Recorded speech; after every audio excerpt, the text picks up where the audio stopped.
皆さんこんにちは、レモタです。今回はですね、ちょっと初の試みなんですけど、雑談をしながらお絵描きをしながら雑談をしていきたいと思います。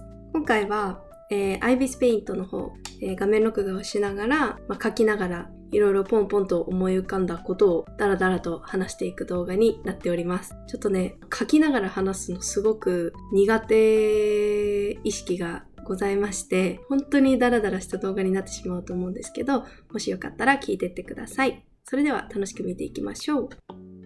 はい、ということで描いていこうと思うんですけど、オリジナルキャラクターを描いていきます。いつもはね、私の、惜しい、こういうやつがいるんですよね。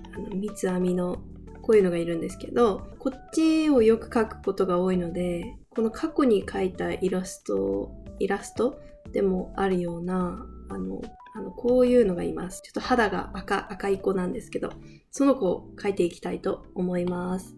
なんかしっかり一枚絵を描くっていうよりかは、ラフに好きなように描いていきたいと思います。今回 iPad 画面録画していて、あんまり資料、なんかそれこそ話しながら書くのですら大変なのに、話しながら資料を見るのなんてもう、絵描きさんで配信しながら描いてる人とか、本当にすごいなって思うんですよね。すごいな。今回はなんか長方形の箱に収まっている感じのイラストを描きたいなって思っています。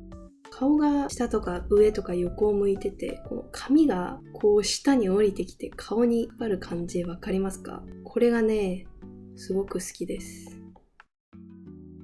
すごく好きです。なんか奥の足違いますよね。なんか違う。なんかあぐらをかいてるっていうか、向こうの足だけ、そうですね。あぐらをかいてる感じにします。私は結構一枚絵描くぞって気合を入れて描く時がほとんどなんですけど、結構落書き感覚で始めたものがよく描けて一枚絵まで行きましたみたいなものあるんですよね。よく IBIS Paint で描くときはだいたい落書き感覚で描くんですよ。で、それが最終的になんかうまく描けちゃったから IBIS Paint で描いた一枚絵が完成しましたみたいな感じで作品になるんですよね。IBIS Paint で描かれた私のイラストはそんな感じですね。体が難しい。本当にね、体は苦手意識ありますね。体得意な人っているのかなって感じ。いるんですけどね。この上の部分は、ここの部分はちょっとこっちを見せたいんですけど、もうこの足の付け根、腰の部分はこっちを向かせたいんですよね。難しいね。こうやって上達していくんですよね。楽しい。お絵描き楽しいよ。こういうことですかね。側面は。ここかな？なんか、絵について話してたらできますね。この、描きながら喋るっていうの。もう雑談じゃないですけどね。雑談しようと思って始めたんですけど、なんか普通にメイキング解説みたいになっちゃってますけどね。いいか。初めてなのでね、温かい目で見てください。ちなみに、軽い自己紹介みたいなのはこちらの動画でしてるので、気になる方がいればこっちの動画も見てください。なんかバランス違う？もしかして。ちょっと不安になってきました。頭がでかいのかな？お尻のつき方が変なのかな？そうですね。足の付け根って結構、こう、なんていうの？結構ここありますもんね。ここが。こういう感じだから、それをちょっと描いて、なんか上半身がおかしい気がしますよね。これ。ちょっと頭もでかいね。ちょっと頭置いときます、ここに。ここに、ごめんなさいね。ちょっと置きます、頭。で、体をちょっと描き直す。で、顔をここに持ってきて、こう猫背感をね、首をあんまり見せないと。猫背感というか、頭が前に出てきてる感じが出ます。そしてこれを持ってくると。どうなんですかこれ。なんか次足長すぎ。足長すぎかな？難しい。こういう時はですよ。こういう時は、こう塗るんですよね。これやります。これね、よくやります。こう体のラインを塗ります。シルエットで見ます。こんな感じでしょうか。足長すぎるか。長すぎるかな。こんな感じね、全然雑談じゃなくてごめんなさいって感じなんですけど。もう普通のイラストメイキングになってます。スカート履いてるので、もうこういう時はスカートのシルエットも描いちゃうといいですよね。はい。なんだっけな。ロングだ。ロングスカート履いてるんですよ、この子。せっかくなんか足を面白い形にしたのに見せられなくなっちゃいますね。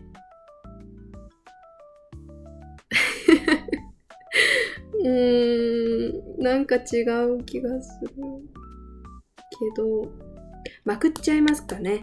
で、足の形が見えますよね。こっち側のね、壁にこう置いてる方が面白いかもしれないと思いました。顔もうちょっと角度を緩くてもいいかもしれないですね。こっちのがいいですね。こんな感じでいきます。どうしようかな。何喋ろう。本当に雑談力皆無かもしれない。私準備して話す方がすごい得意なんですよね。得意って言ってもあれですけど、アドリブとか苦手なタイプなんですよ。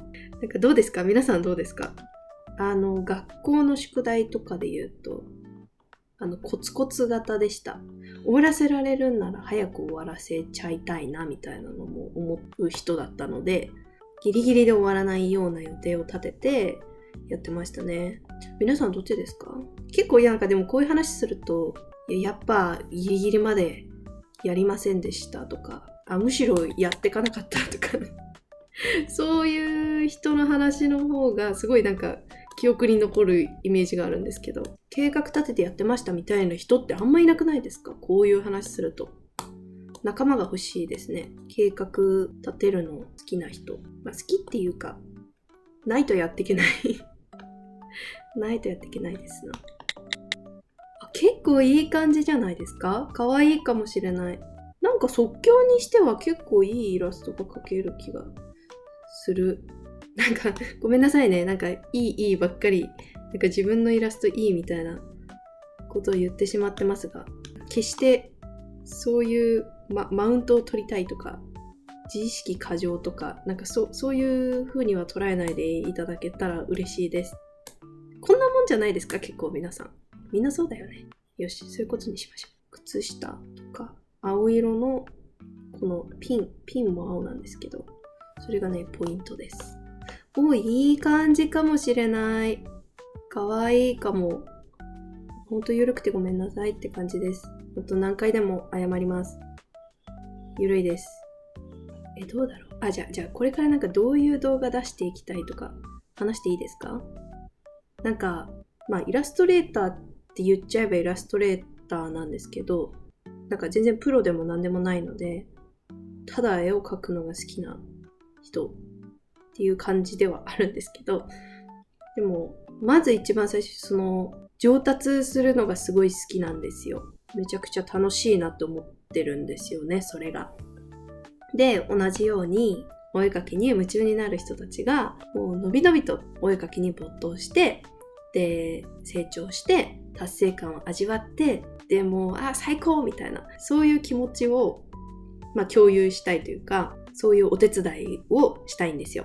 なのでちょっとこうやってね YouTube とかで活動を始めたわけなんですけど、なんか私がこれまでデジタルイラスト描いてきて3年のなんかペーペーっちゃペーペーなんですけど、思うのは描き方にもいろいろあるじゃないですか。なんか正解って結構たくさんあるなって思ってて、例えばね、顔描きたかったら比率はこうした方がいいよとか言いますけど、基本を使って基本を生かしていくっていうのは前提としても、やっぱり基本から外れてるものでも魅力のある絵はいっぱいあるし、そうやって人気を獲得してるイラストレーターさんとかもたくさんいると思うんですよ。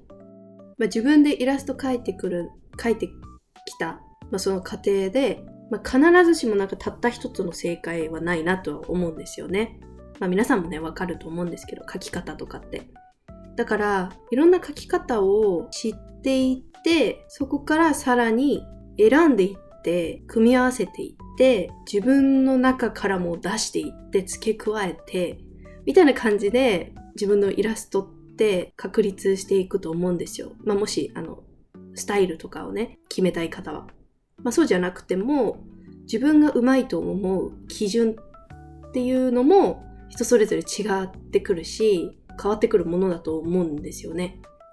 それぞれの好みもありますし、感性もありますし、ね、目指しているところもありますけど、なんかそういうので違うから、なんか一概にこれやったらいいですよみたいなことって言えないなって思うんですよね。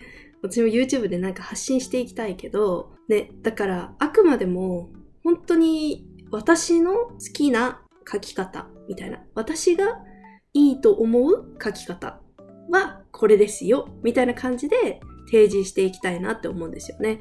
なので、もしね、これから私の動画見続けてくださる方がいるのであれば、そういう風に捉えてほしいなって思ってます。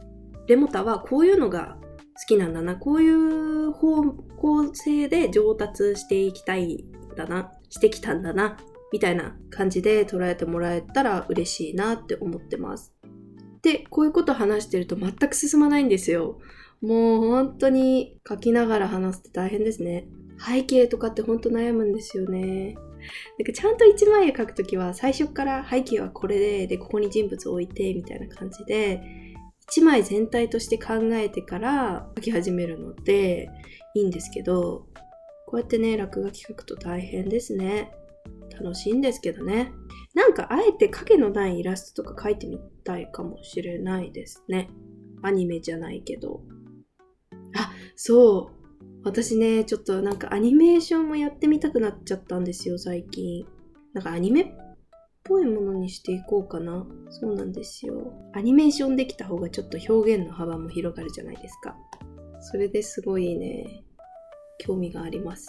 やってみたいな。でも私クリスタをメインで使うんですけど、プロなんですよね。EX じゃなくて、高いので高いので EX ケチなんですよ。もういいです。もう私はケチなんです。ケチだし、アニメーションはいいやと思ってたので、とりあえずプロで5000円買い切りで入りました。でもね、アニメーションやりたくなっちゃいましたよ。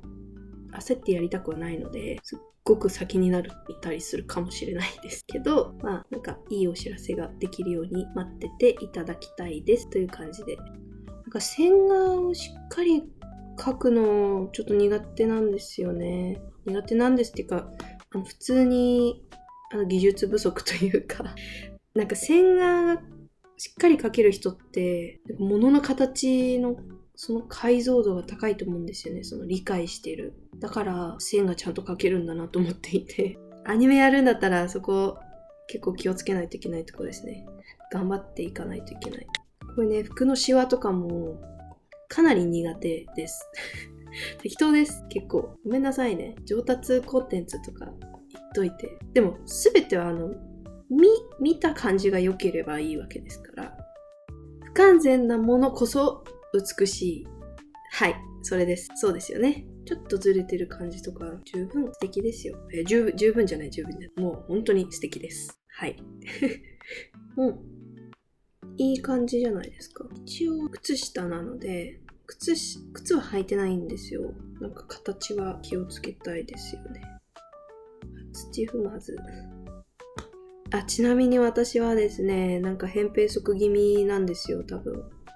ほんとどうでもいい情報ですいませんなんですけど。なんか違うな。これなんかもっといける気がする。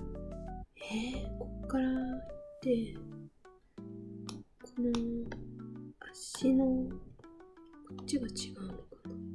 奥行きって出すのほんと難しいですよね。これを靴下を奥に書いちゃうといけないのかな。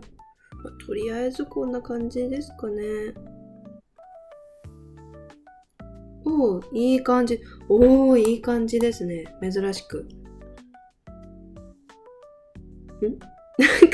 なんか違う。なんか違うかも。親指が違うな。さっきのいい感じはどこへやら。こうですか？違うよね。違いますよね。こう？あ、なんか押してる感じが欲しいから、こういう感じ？あり。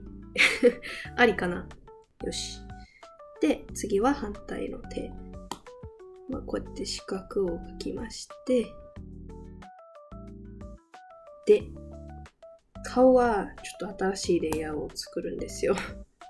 ちょっと不安なので。なんか最近はちょっと小さい目にはまってるんですよね。最初にちょんちょんと描いて、大きくして、カメラ目線というか、こっちを見てくれた方がいいかな。どうしよう。こっちのがいい？こっちのが可愛いかな。あ、なんかこういう表情のが可愛いですね。可愛いかもしれない。なんかごめんなさいね。ごめんなさいなんですけど、みんなこうですよね、絵描いてるとき。大丈夫だよね。みんなこうだよね。で、ちょっとこれを整えていきます。ここら辺薄い色にしてみます。そして塗り直します。ちょっと一回もう背景塗ります。ちょっと適当に。なんか私はね、やっぱりなんか緑色系が好きなんですよね。やっぱり。なんか自然が好きなんですけど、緑の自然が大好きなんですよ。もう自然ないとやっていけないですよね。ほんとおばあちゃんみたい。ほんとおばあちゃんですね。おばあちゃんみたいな性格してます。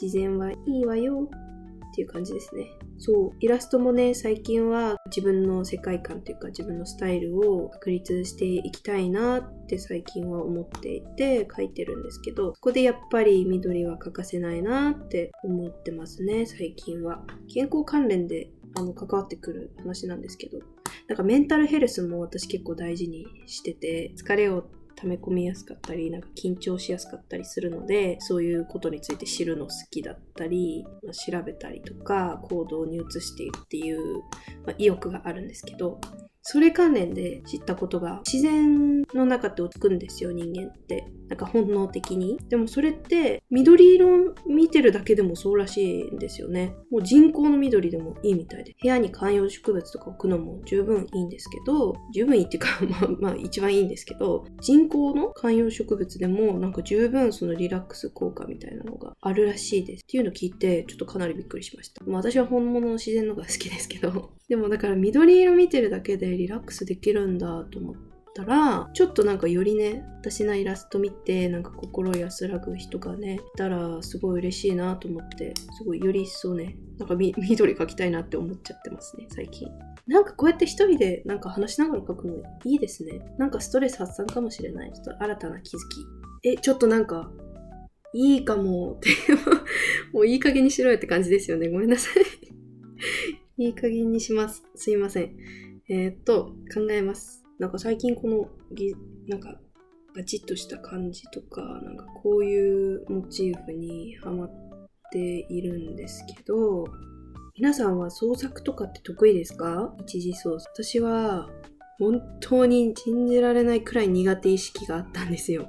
てかめっちゃカラス鳴いてるんですけど大丈夫かな？聞こえます？うるさかったらごめんなさい。一次創作っていうか自分で何か考えて作っていくのが苦手だったんですけど、だいぶ成長しました。こんなのが描けるなんて思ってもいませんでした。もう3年前3年前なんて。絵を描くのはすごく好きだったんですけど、なんか模写したりとかそういうのはすごく得意だっていう自覚はあったんですよ。アイデアを考えるみたいなのが本当に苦手で、でも成長してきたなって思ってますね。次の日になりました。昨日時間が限られてたので、ちょっと背景をねざっと塗ったところで終わってしまったんですけど、ちょっと続きをやっていこうかなと思います。そうで、イラストなんですけど、昨日のこの雑談お絵描き終わってからちょっとなんかいろいろ考えてみたりして背景工夫したいなと思ったので取り掛かっていきたいと思います。こう背景四角でこんな感じ、このまず箱に入ってる感じを表現したかったんですよ。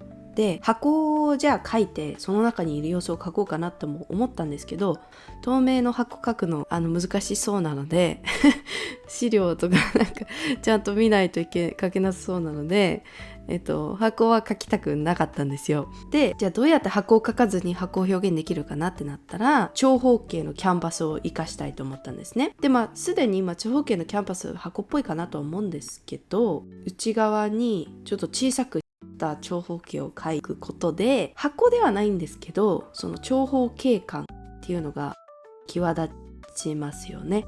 あとはこういう部分余白と切り替わるところができるっていうのが、情報量が増えますよね。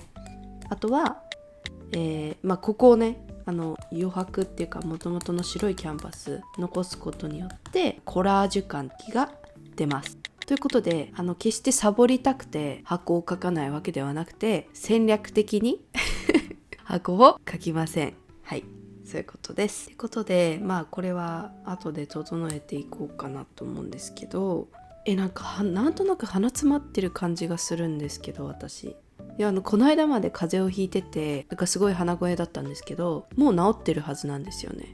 昨日とかね、だって普通に喋ってましたよね。あれ普通の声なんですけど、違うかな、今日大丈夫かな。鼻にうまく空気が通っていかない感じがしてます。そう、その長方形を、緑色にしたいんですけど、中に自然を描きたいんですよね。ずっとやってみたいなって思ってたのは、背景を結構リアルに描きながら人物はアニメ塗りのフラットな表現にするっていうのがすごくやってみたかったんですよね。やってみようかな。リアルに描けない気がするもう普通に緑の芝生っていうか草があって、ここに光が差してて周りに木があってみたいなのを描こうかなって思うんですけど、一番簡単な自然の描き方ですよね。分かってるんですよ、それ分かってるんですけど、現実っぽくも捉えられるし、非現実感も出せるじゃないですか、そういうのって。ここが光が差してる部分です。で、こっちが日陰になる部分です。これは全部草なので、もうちょんと描いていきます。そうなんですよ。ちょっと顔に反映するの忘れてたんですけど、私のね、また最近のマイブームは鼻を描くこと。ちょっとそれをねやってみてるんですよ。なのでこっちでもちょっと下を向いてる感じにしたいので、いいじゃないですか。プチ情報ですけど、プチアドバイスプチアドバイスですけど、こう顔があって下を向いてる感じ出したいときは、耳をちょっと高めの位置に描きます。口も下の方に描きます。で、鼻も下の方に描くんですよ。この目の終わりと鼻と口の位置があったとしたら、こっちのが長くなるんですよね。ここが長いと下を向いてる感じになります。普通の顔はこんな感じですよね。ここが同じだとするじゃないですか。同じ。下を向くとこんな感じで、ここが長くなりますよっていうのが個人的おすすめ描き方ですっていうので、この顔を描きたかったんですよ。前回のパートのところで、私がどういう動画を出していきたいかっていう話のところで、描き方はいろいろあるから、あくまで私の描き方、私の基準でいいと思ったものがコンテンツになりますよみたいなことを話したんですよ。で、そこで終わっちゃってて、結局だからどういう動画を出したいのっていう話だったんじゃないかなと思ってて、そこもうちょっと話したいんですけど、基礎の基礎は、もちろん大事なんですけど、それ以外にも大事なところはあると思っているし、自分がそれ以外のところにすごく興味があったりするので、ただの書き方を伝えるっていうコンテンツだけではなくて、他のコンテンツも出していきたいなって思ってるんですよね。で、具体的にじゃあどんなコンテンツかって言ったら、深く考えることが好きなんですね、私。哲学的な考え方がすごく好きなんですよ。哲学には、詳しくないです詳しくないけどちょっと興味はあるんですよね。興味はすごくあるんですけど、現時点ではあまり詳しくはないので、でも哲学的なその考え方、なんでどうしてとかどこまでも考えられるような考え方を楽しめるようなコンテンツ作りしていきたいなって思ってますね。もちろん添削とかもすごくやりたくて直球アドバイスみたいな感じになるとは思うんですけど、でもその添削を通して何か技術以外にも学んでもらえるところがあったり、自分と向き合うきっかけになったりとかしていただけたらすごい嬉しいなって思ってるし、そういうものを提供できたらいいなって思ってますね。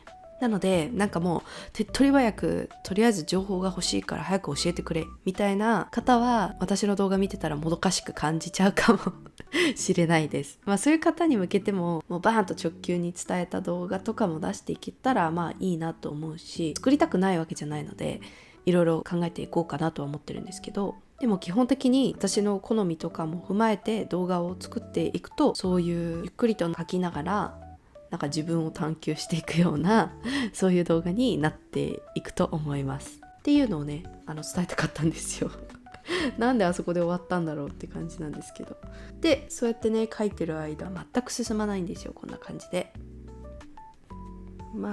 こういう感じでねデフォルメ感あってもいいかなと思います。いいんじゃないでしょうか。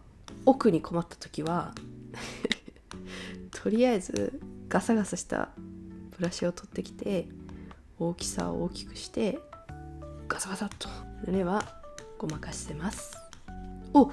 いいね。結構遠くから見たらリアルな自然に見えます。遠くから見たらリアルじゃないですか。でも近くで見ると塗り方とかやっぱりこういうね規則的な感じ出てるじゃないですか。この網網っていうのでイラストっていう人の手で描いたっていうのが分かりますよね。この差っていうかギャップっていうか、こういうの大好きって意図して書いたわけじゃないんですけどこういうのができましたね。いいはすごい落書き感覚で始めたイラストだけど、てかこういうの最後に言うことですよね。いやちょっともっと書き進めてから言いますね。こういうの最後の総括的なめっちゃいいの書けましたっていうのは最後に言います。こうね葉っぱとかね一応デフォルメ感あってもいいんじゃないかな。ここら辺をこう書いていった方がいいような気がしますよね。雑談だから話しましょう好きなお菓子とかどうですか好きなお菓子、私の最近のマイブーム好きなお菓子はシャリモニグミです。あれ食べたことありますか皆さん。めちゃめちゃ美味しいんですよ。食感がね最高で、ほんと名前の通りシャリシャリしててモニモニしてるグミなんですよね。私はあんまりグミ食べる人じゃないんで、グミよりもチョコとかクッキーとかそういうものが好きなんですけど、シャリモニグミはやられましたね。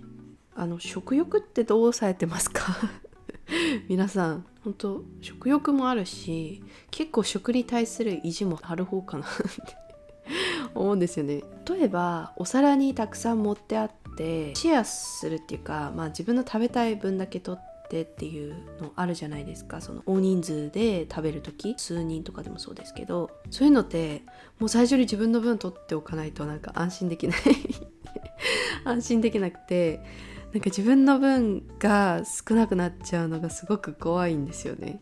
だからそれで早く食べちゃうみたいなことまであって、なくならないよ大丈夫だよってもう自分に言い聞かせるんですけど、結構意地張って食べたくなっちゃうんですよね。縁書いたのいいですね。終わりでいい気が。ちょっと今悩んでるのが人物に影をつけるかっていうので、とりあえずグレーの定山レイヤーで影を作ります。ちょっと塗った方が可愛い気がしますね。奥行きが出て、ざっくり塗っちゃっていいのか細かく塗った方がいいのかとかもそういうのでも変わってきますもんね。奥が深いですね。ここは塗るの違いますよね。こういうのは違う気がする。もうちょっと色を変えたい。だいたい私は影この髪赤系のここら辺かオレンジ黄色系のここら辺を定山レイヤーで使うことが多いですね。